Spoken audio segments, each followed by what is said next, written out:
So I want to start just by introducing myself. My name is Erin Oliver. I work full-time for All Learners Network. I get the privilege of working with lots of educators in K-8 math classrooms. And I get to go see a lot of different schools and systems at play, and it making me more and more passionate that we can create classroom spaces that every single student feels like they're the mathematician, that they're a problem solver. Just recently, I was in a classroom where I went up to a student who wasn't working and I said, "Hey, could you show me how you're thinking about this?" And he said, "Oh, well, I'm special education. I don't do the same stuff as everyone." And I'm passionate about changing that perspective that some students have kind of adopted for themselves, that they are not the problem solvers in the room. Before I go on, I'd like my Learners Network colleagues to introduce themselves. Hi, I'm Katie Jacobson. I am the Assistant Director of All Learners Online, which is our online PD platform. And I'll be monitoring the chat. So if you have any questions or needs as we go along, just pop in the chat. And I am Carly Epstein. For a lot of you, we just saw each other. So I am back just to support Erin in the continuation of the work that we started in the previous hour. So it's nice to see a lot of you again. All right, so let's get started. This is the QR code for a Padlet. It has a ton of resources that I reference across the session. I made a little smaller one that you could type in to make it a little bit easier.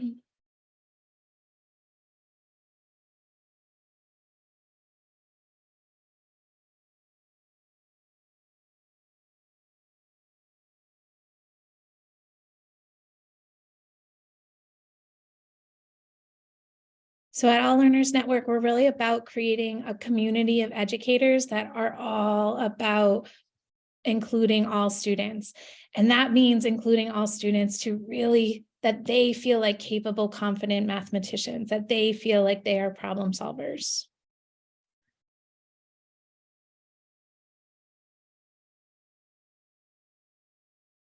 Just pause, reminder of our common agreements. If you were in the first session, you saw all of these.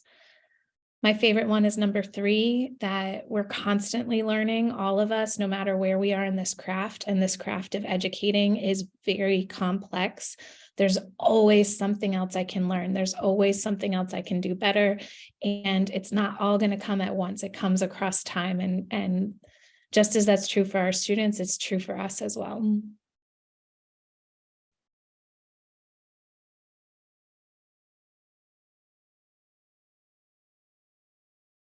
If you are able to put your video on, I love seeing your faces. Pat, I got a little giggle out of seeing your upside down face.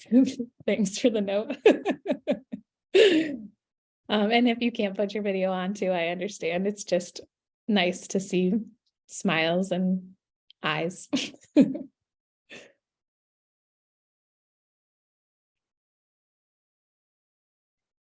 I'd love to see who we have today. So if you could drop where you're coming from and what role you are in your school, and then a way that you differentiate or help to include more students in problem solving, or what's your favorite 3-act task, because I am obsessed with them and we'll talk about them later in this session. So drop who you are and a way you create space for differentiating and including during problem solving. Ooh, math interventionists, you're my heart.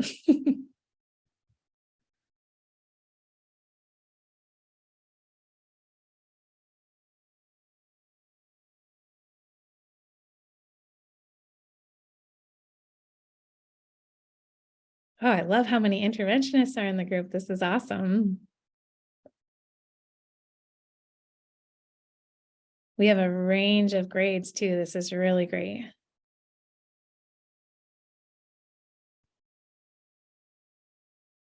The Krispy Kreme donut task. Michael, that's Michelle, that's one of my favorites as well. I love that one.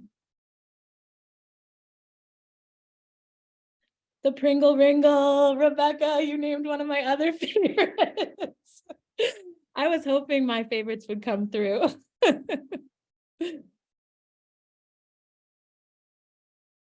All right. Super excited to talk about problem solving with y'all. It's the heart of our math classrooms. So I'm really going to highlight some inclusion strategies for getting all students into the same problem solver task in main lesson. And Susan, I'll talk about both of those, the Krispy Kreme task and the Pringle Ringle one a little later on. So I'll talk about the inclusion strategies that we use during main lesson, and also what differentiating for students just right practice and problem solving can look like during during menu. Then it's really important, just like in Carly's session, that we actually talk about a problem solving culture throughout an entire balanced math block, and that problem solving and being problem solvers is a part of every part of our math block. So I'll kind of highlight that across all parts of our balanced math block. So I use this rock image to help highlight this balanced math block, or our all learners lesson structure. If you look, so we're going to highlight launch to start, and the big round gray speckled rock is what I imagine to launch to be in this picture of rocks, for a couple of reasons. Launch is the way in which every student enters into our math block. So it kind of holds up our culture that we're creating in our math classroom. And it's when students decide in the first 5 to 10 minutes of our class that this class is for me or it's not for me, that I am valued and honored, and my thinking is honored, or I don't belong. Like that student who told me, well, I'm a special education student, so I don't do the same stuff. He had decided he didn't belong in that classroom. Launch is really setting a classroom culture that holds students up for the hard work, the productive struggle that we're going to ask them to do in main lesson and menu, the problem solving, and the ways that we're going to ask them to get stuck. So I really think about it as holding up our entire math block and being the culture creator. So let's do some math. So go ahead and think for yourself. Would you rather start the school year with 6 new pencils that are 8 inches long, or start the school year with 12 new pencils that are each 4 inches long?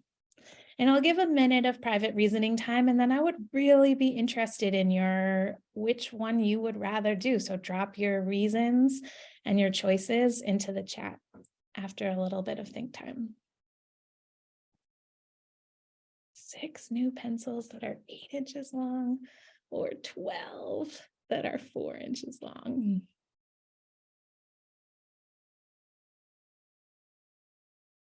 Oh, I'm loving these reasons.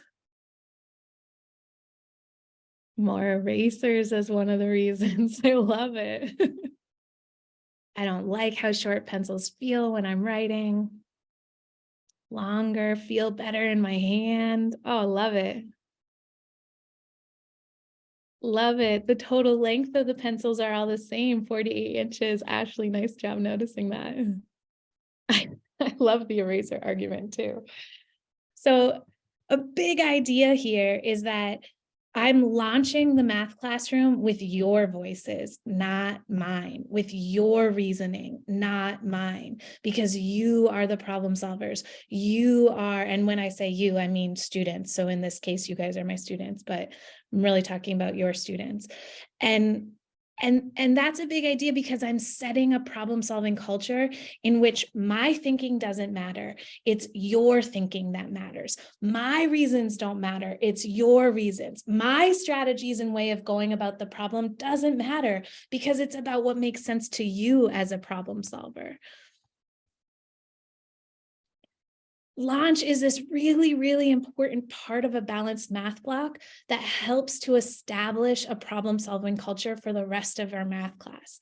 And if we want that to be including every single student in the launch has to feel like, one, I can answer this problem, and two, my voice matters. I'm validated in how I think about it.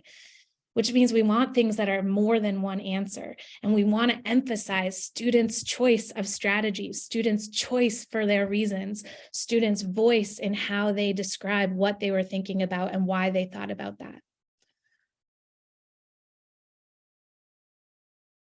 It kind of establishes this problem-solving culture. Anything that I want to be true in problem solving for the rest of math class, I can reinforce it in launch. So if I want students to talk to each other, I can reinforce that in launch by taking a step back from where the students are and letting their conversation drive. I'm not front and center.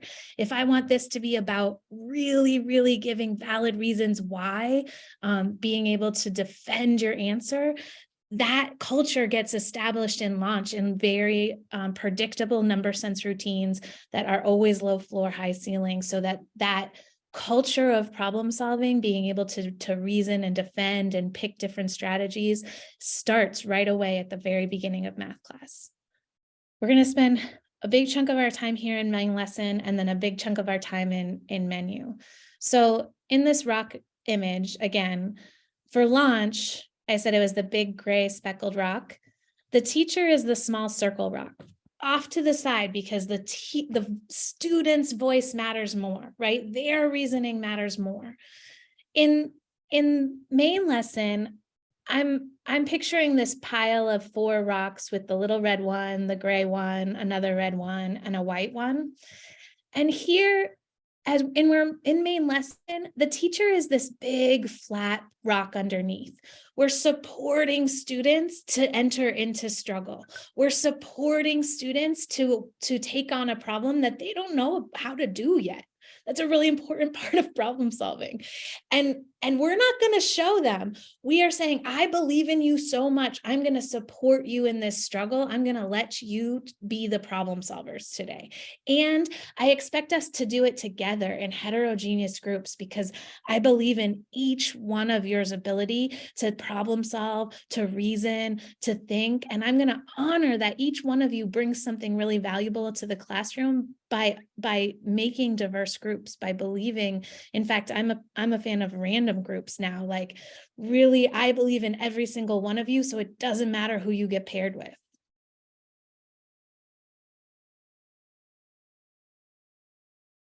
If we think about main lesson, it's really about including everyone to grade level tasks, which means you need really quality tasks. You need low floor, high ceiling tasks that allow everyone to enter in. It needs to be fundamentally about the discourse that happens around that problem solving and how students are collectively building their knowledge and grappling with grade level concepts. So I'm going to go through 4 inclusion strategies for main lesson. The first one's a big one. It's one that I really believe should be in every time we're introducing a task, a problem solver task in main lesson. I come to this document, the problem introduction protocol, or I like to call it PIP. So I'm really highlighting mostly strategies from this document, and this document's linked in the Padlet.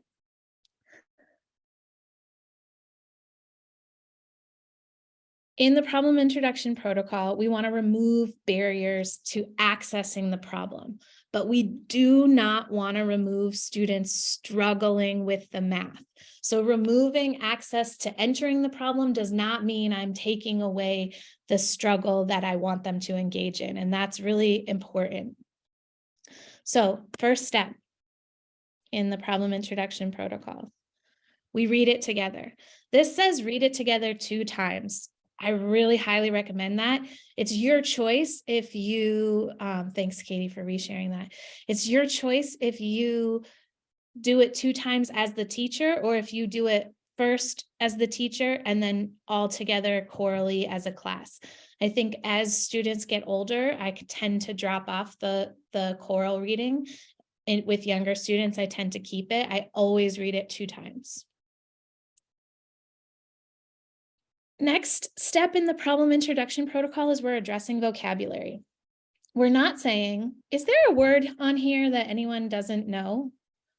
Because then I'm asking you to admit that you don't know something, right? And that might not feel good. Instead, I'm saying, is there a word? Name a word. Is there a word here that we think someone would struggle with, that might be tricky for someone? You're just guessing. Like, let's look at all the words here. If you were to guess where someone would struggle, which word would it be? What do we think about when we see that word? Build kind of a word web around it. Then we're getting students to really get at what is this problem trying to figure out. And again, this is a class discussion, but in the end, I'm hoping that every student is able to say, I am trying to figure out blank. So I really know what I'm being asked of in the problem. Excuse me. Then we're saying, what do you think this answer would look like? And there's a lot of different ways we can shape this conversation. What do you think this answer would look like? What would be way too high of an answer? What would be way too low of an answer? What would be completely reasonable? What would be completely unreasonable? What kind of units are we talking about? Is this going to be a problem about monkeys in the end or bananas, right? Like, what are the units that we're talking about? Finally, you end with a strategy brainstorm. How might you go about engaging in this problem?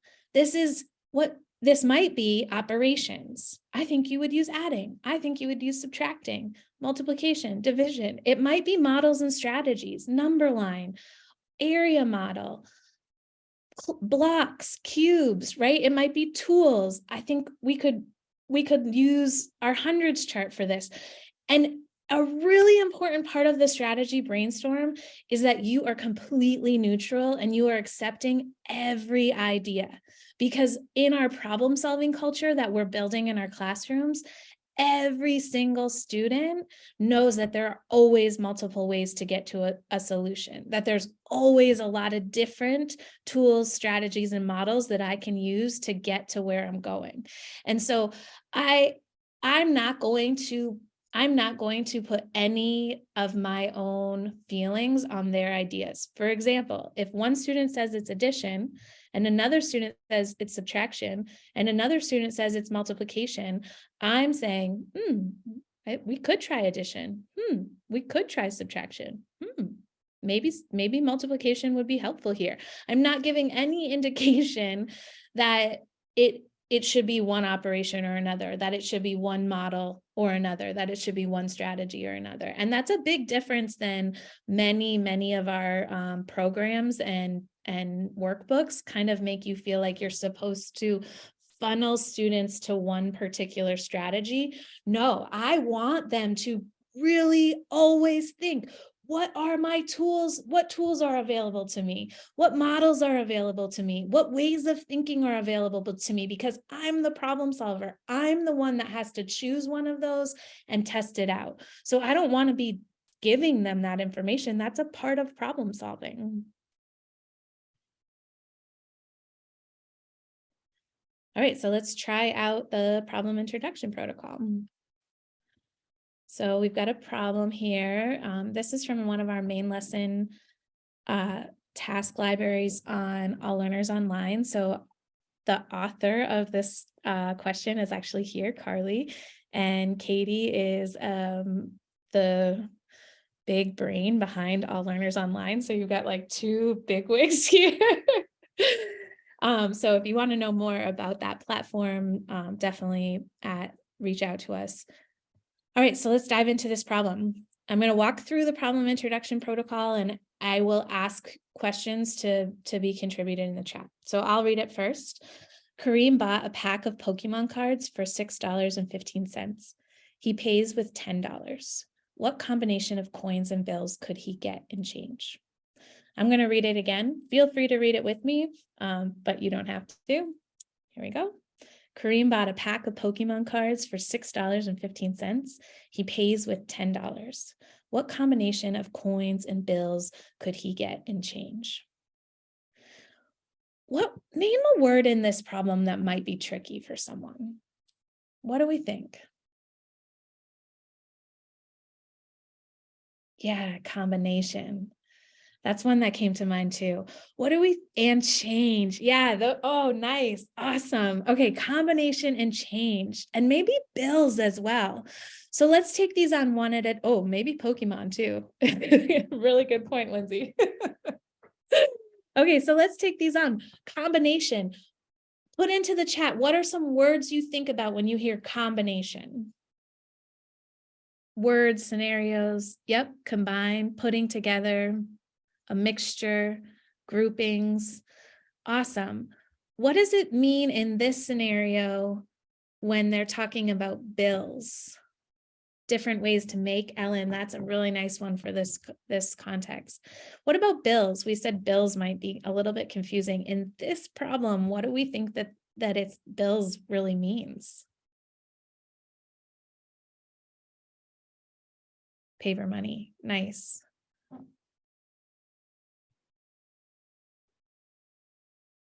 And if you don't know about Pokemon, I really don't either, so I can't help you.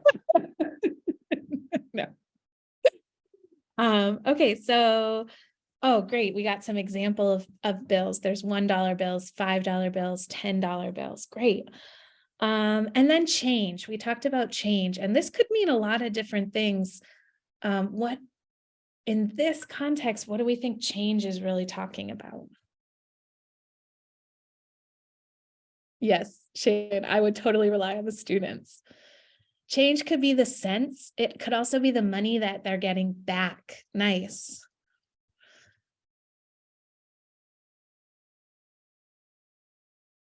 Yeah, so thinking about it as the money back helps if you're from a different country. You don't have to think about it as the US coins. Nice, Ellen. Okay, so we read it twice. We talked about what words might be tricky.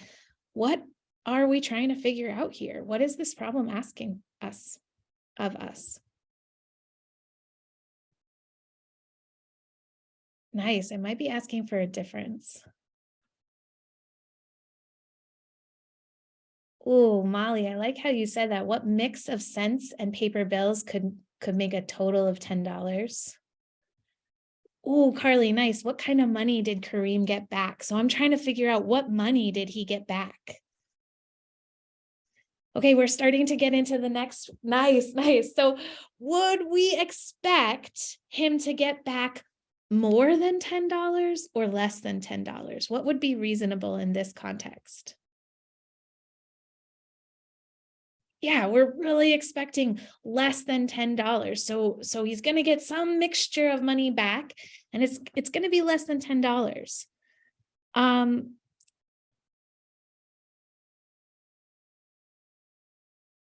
I started to see the last bit of the protocol. What strategies, tools, models might be useful when you dive into this problem solver? So I saw some people talking about difference, counting up, subtracting, a number line, counting forward, taking out actual play money. Yeah, we have a whole bin of them over there. Awesome. So just like Carly said, when we ask for when we ask for all the different strategies that are available, all the different tools and models that go towards this problem, we're opening up to not if you need a model, if you need a tool, it's We use tools and models in this classroom. We're problem solvers and we draw pictures. We take out tools. That is part of being a problem solver. And it's not if you need them, it's you are all problem solvers. You all use tools. You all have access to tools. You all have access to lots and lots of strategies. That's a really important part of this problem solving culture. And now you're able to launch into a problem where we've just built a lot of sense making personally. So I didn't tell you anything about this problem. I asked you questions. Y'all told me a lot about this problem. So you personally made sense of it for yourself without me modeling how to do this at all. And now I'm going to let you all in problem solving teams take on the struggle of this task. Yeah, there are going to be people who want to do it in their heads. I have a strategy for that coming up. Those quick mental thinkers. Nice, Carly. I like that too. All right, so let's go into our next strategy. So I'm calling just that walk through the problem introduction protocol as our first strategy. On the second page introduction protocol, we have all these ideas for how you can enhance students' personal sense making of those problem solvers. So I'm calling strategy 2 visualization. And these are the 3 kind of ones that really talk about visualization. Literally asking students to close their eyes and imagine what's happening when in this story. Acting it out or retelling it before they go into the hard work of solving. Or even saying, can you draw a picture of what this is like? I was working with an awesome 6th grade math teacher and I made a jump from one problem to the next problem. And it was too big of a jump. And both her and I could see it in their faces. They were like, whew, we cannot go there. And she immediately got out a pitcher of water and a glass, and we started acting out what we were really talking about in this problem.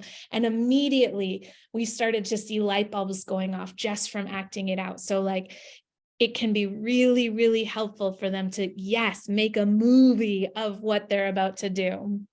So let's see some example. Here's another one of Carly's awesome tasks. Aiko and her 3 friends were collecting pumpkin seeds to roast and eat. If they collect 453 seeds, can they each get the same amount? And what are some ways that we might ask students to visualize or make a movie of this before they go into the hard work of problem solving for a solution? I can imagine you might even give out a handful of seeds to every student and say, like, what are they really talking about here? You might purposefully make problem solving groups of 4 to do a little acting out before they really go into the actual meat of the 453.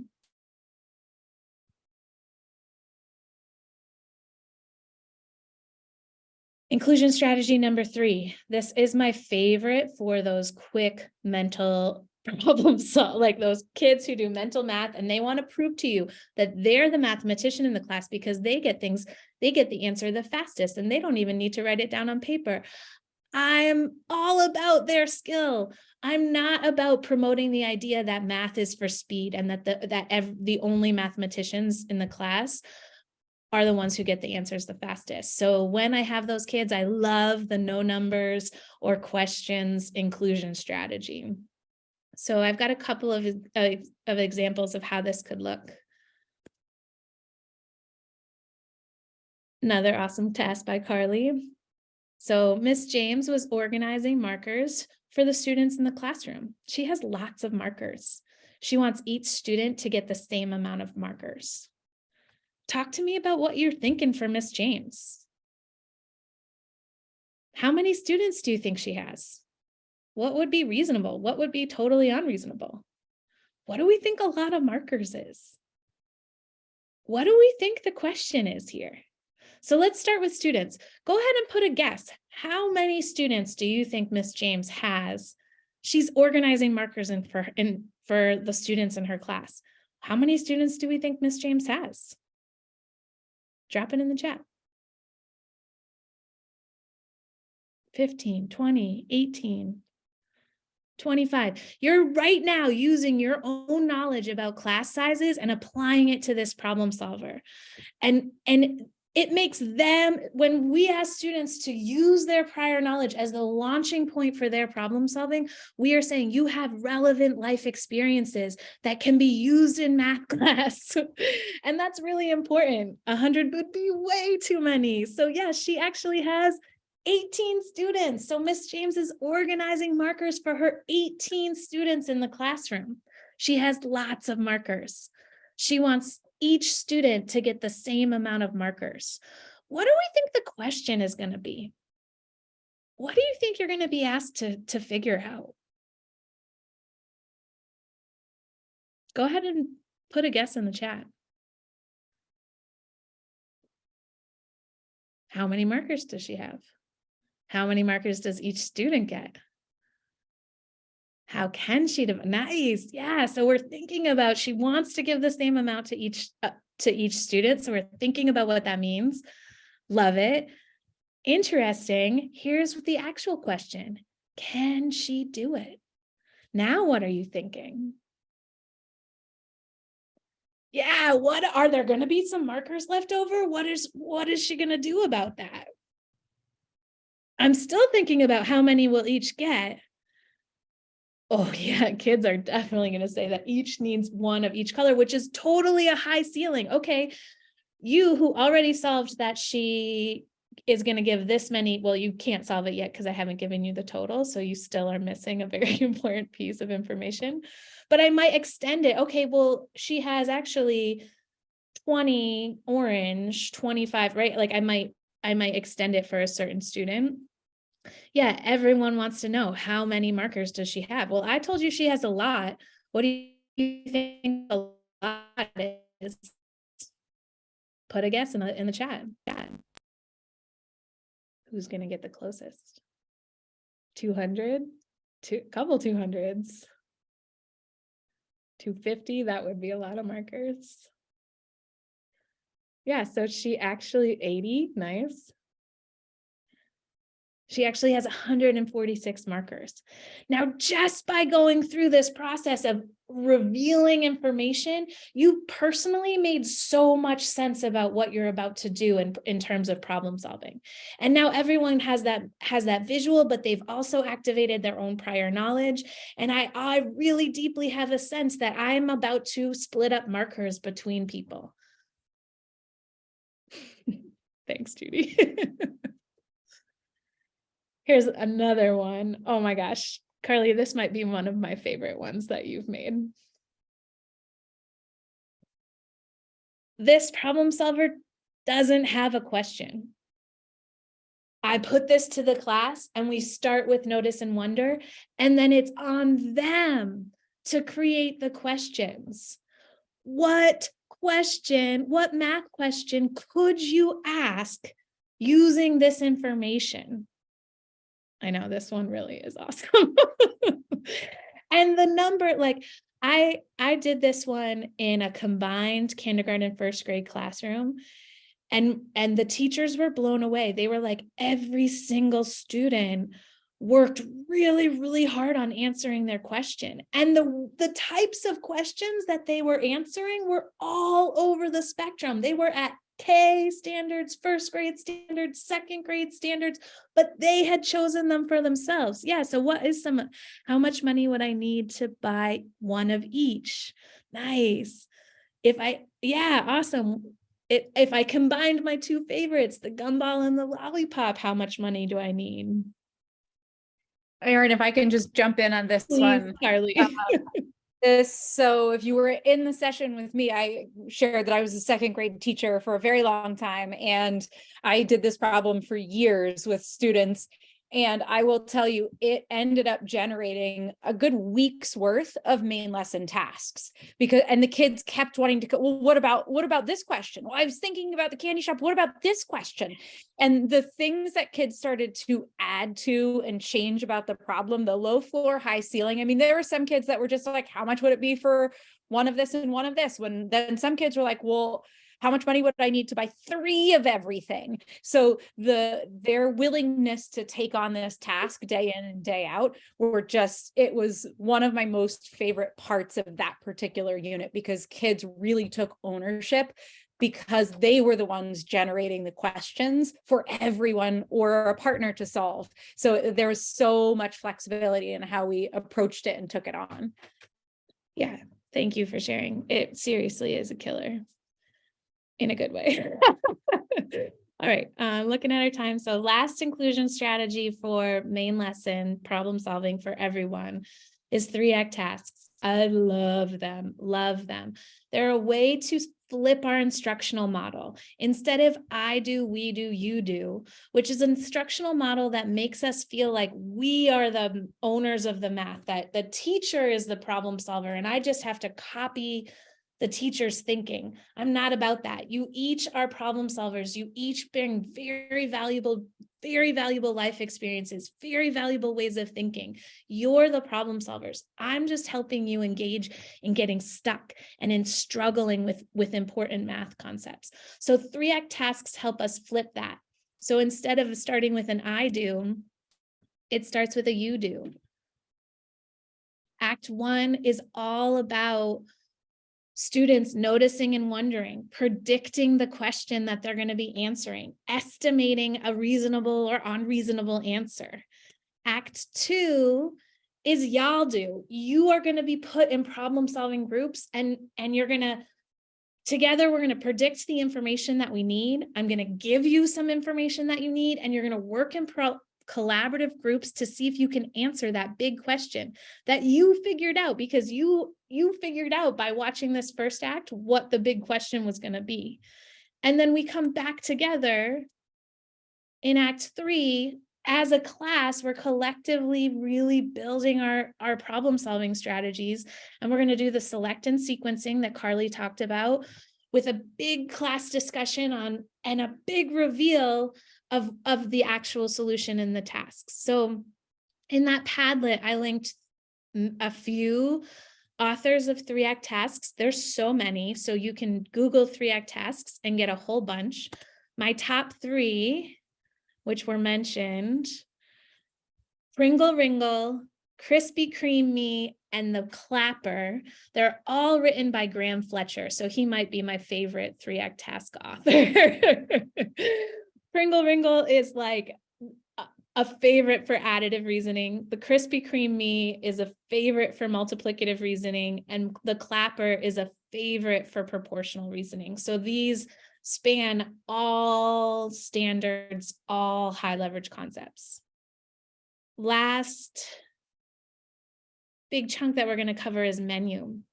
So menu, I'm still the teacher as this flat rock, supporting my students in struggling, actively asking them to get stuck in problem solving, actively asking them to be the learners and growers of their own, like owners of their own learning. In menu, I'm really honoring their readiness level. So I might be making some homogeneous groups. So I'm looking at this other pile of rocks where the 2 white ones are stacked together and then the 2 red ones. And I'm really allowing students some choice in how they get stuck and how they take on problem solving. And so there's some things I think about problem solving with menu. I think about menu as access to just right practice, but also access to struggle and challenge for everyone. Because if you can't figure out, I'm very, very passionate about viewing our learners as capable problem solvers. I view my two-year-old as a capable problem solver. Like I truly believe we are all capable problem solvers. So at the foundation of math menu is this choice in what kinds of problem solvers you take on, the level of difficulty and challenge you take on, and some independence that I'm not driving your choices, you are driving your choices. So I have this quick story to tell. I just did a math menu training, and one of the participants asked, if we allow students to struggle, how will they ever feel confident? And it's such a great question, because I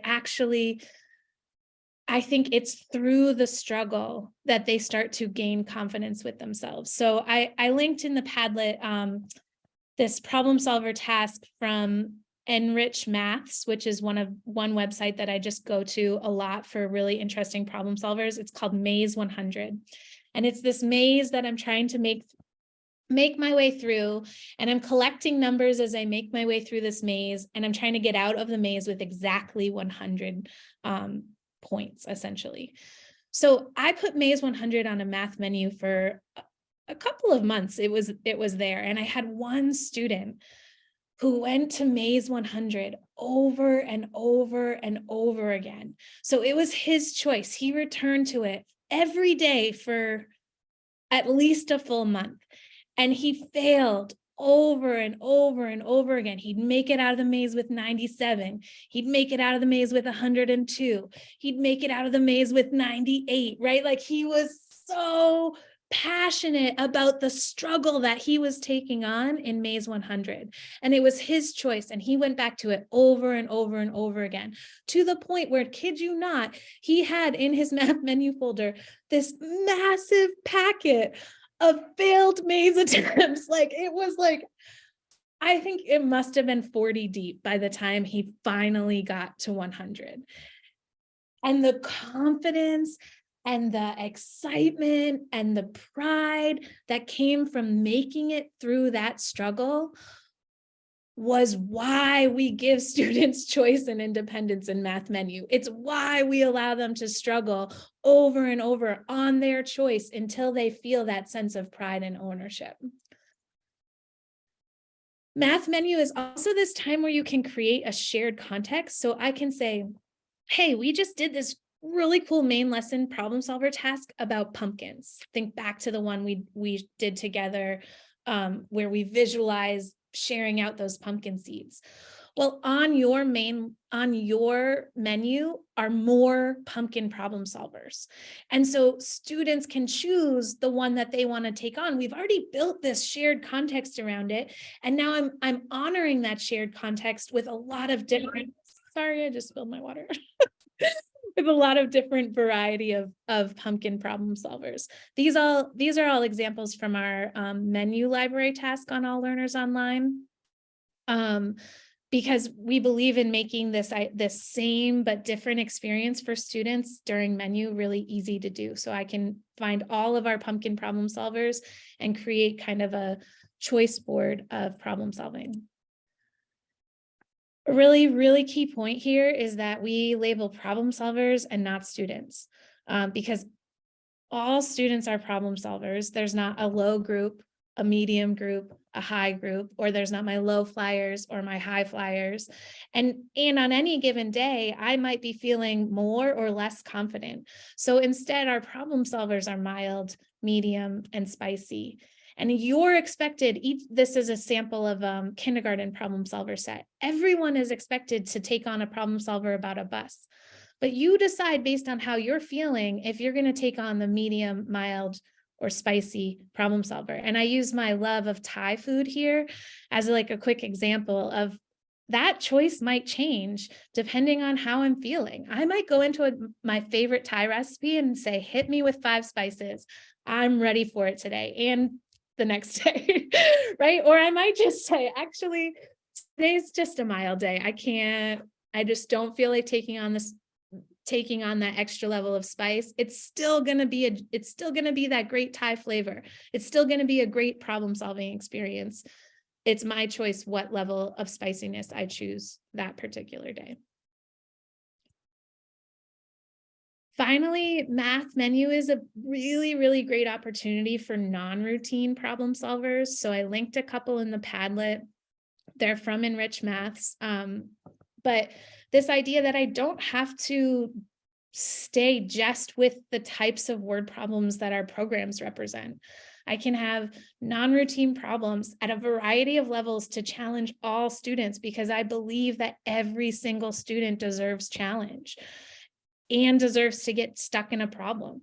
I don't want to be so predictable that students are like, oh, we're on the division unit, so I'm going to take the biggest number and I'm going to divide it by the smaller number, and I don't even have to read the problem because it's like plug and play. That's the that's the problems I know we're doing. I want to be on my menu predictably unpredictable.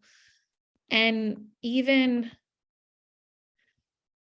I might be applying skills that I've been practicing in main lesson, but I might not be. And that's okay too, because as problem solvers, I can jump around and help build my problem solving muscles by problem solving in a context that we're not in right now in main lesson. Finally, I think it's an opportunity to kind of create some project-based problem solving. There's a middle school math interventionist that I love who creates choice boards for their intervention time. And one of the options on the choice board is this problem that actually spans weeks or months. So he shared with me this hot chocolate stand. And the hot chocolate stand, I maintained a hot chocolate stand in this problem across 2 months. And each week he added another layer. Oh, you have to put your hot chocolate on sale this week, or cups price has gone up to this amount. And students went back to this problem solver over and over and over again with new constraints and new details, and they loved it. So this idea that in menu, I'm hoping, like my Maze 100 kid, I'm hoping that you get so into the problem you're working on that you actually return to it over and over and over again.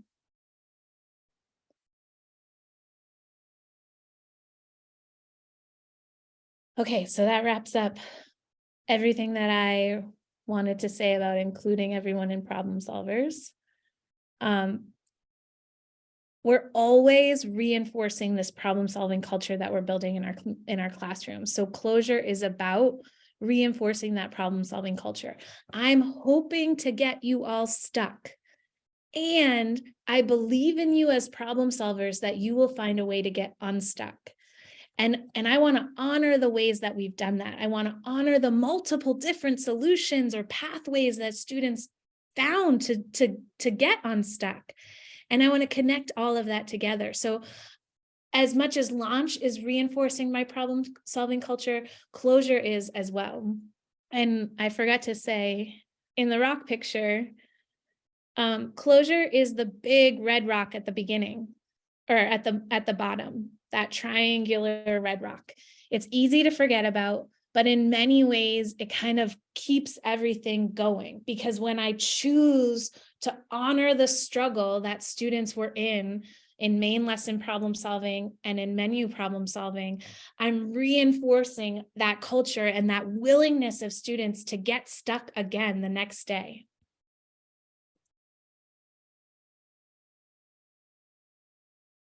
So we're going to close out with a response in the chat.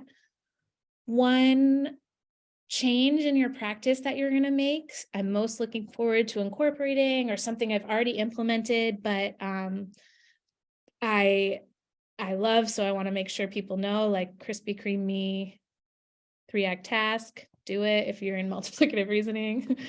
Or what would you still like to learn more about? And I just want to say thank you for choosing to join us on a Monday evening. I love spending time with y'all.